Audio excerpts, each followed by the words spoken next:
Hello, my friends, and welcome back. Thank you very much for being with me again today.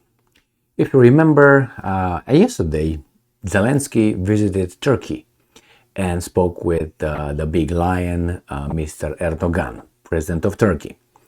He didn't dare, I'm talking about the little weasel, he didn't dare to call Erdogan out like he did with unfortunate, I would say, weasel president of Bulgaria, since the president of Bulgaria did not stand his ground, say, you know what, back off, you creep, get the fuck out.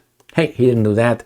Then he's gonna be, he made an entire nation being ashamed of their president, which is the Bulgarian people. What they did, they got this weasel who was called out and lectured by Zelensky in his house in Bulgaria, and he didn't utter a word in front of the cameras, by the way.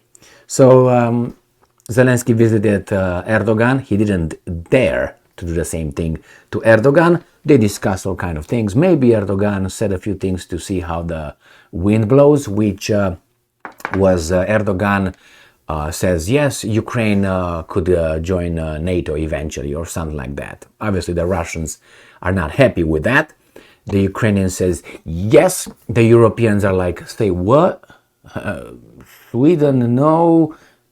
Ukraine, yes. What's going on with you, Erdogan? Erdogan is smart and got big balls. All right. So now it's Putin's turn to visit Erdogan and discuss with him certain aspects of the peace negotiation process, because Zelensky discussed that with Erdogan in his visit in Istanbul. So let's see what Putin might discuss with Erdogan visiting Turkey in August, mind you. That's very close. So Erdogan confirms Putin's August visit to Turkey. Well, in August, Putin has to visit South Africa, where he will be arrested by the South African government and sent into bondage in the court at The Hague, International Criminal Court. Remember, they issued a warrant. So definitely, they will do that to Putin. Obviously, you know that's a make-believe shit. All right, so let's see what's going on here. This article comes from July 8, 2023. Okay, let's see. So, Russian dictator, now he's a dictator. These guys are not consistent. Russian dictator Vladimir Putin is scheduled to visit Turkey in August, Turkish President Recep Tayyip Erdogan said on July 7th.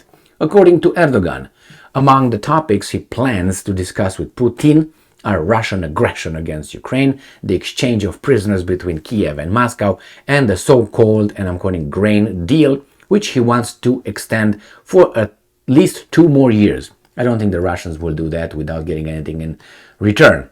And I think that, if you remember, it was the Russians said we're going to pull out of this grain agreement just before Erdogan's election. And then they say, you know what? Wait, let Erdogan get elected so he can always say, hey, I put together this grain agreement between Ukraine and Russia. I was taking care of the world. I'm an important leader, which he is. So the Russian says, okay, wait.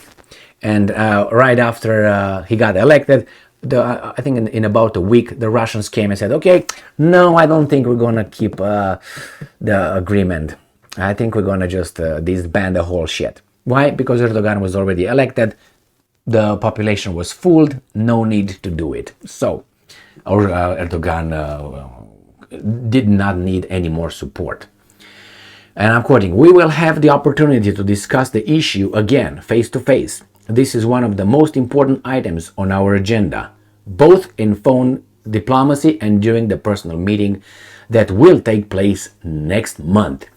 On the eve of July 7, Erdogan met with Zelensky, who had arrived in Turkey for a visit with his Turkish counterpart. The main topic of the discussion was the release of Ukrainian soldiers held captive by Russia, and the peace process, and the grain agreement, and the NATO, but they don't say it because probably nothing came out of that. So, we'll see that will happen, but let us see it first, okay?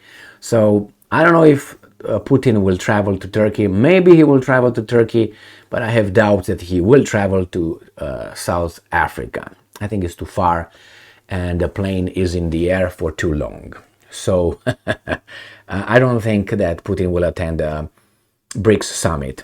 They will say yes, yes, yes, yes, and probably in the last week before the summit, they will say, well, change of mind, something here, change of plan, something happened here. He needs to be here and take care of the war or something. His uncle died or something like that. They will have no problem providing a justification, a reason why. So the idea is here that Erdogan will meet Putin on Erdogan's turf. He met Zelensky. That means Mr. Erdogan plays a big role now. If he has been playing a big role for his own benefit, for his country's benefit, and then from everybody to see that he's an important guy, which he is. And some people also suggested that he should be nominated for Nobel's Peace Prize, but I don't think he should, because contrary to Obama, he did something. And Obama got the Nobel Prize without doing squat. He received it before even was in the office, if I remember correctly. And Erdogan did a lot. So if you are trying to be objective, yes, these guys should get something. The other guy should not even have been talked about getting anything. But hey, that's the way the world works, and we're supposed to like it. And if we say otherwise, then we will be called names. That means shut up and stay in your corner, pay the taxes for all of us to jerk around and call you names, basically. So, taxpayer, go ahead. That means you work. So anyway, my friends, this is it. I don't believe it until I see it. Let's put it this way. Thank you very much for being with me again today. Stay strong, stay smart, look for the truth, and be just.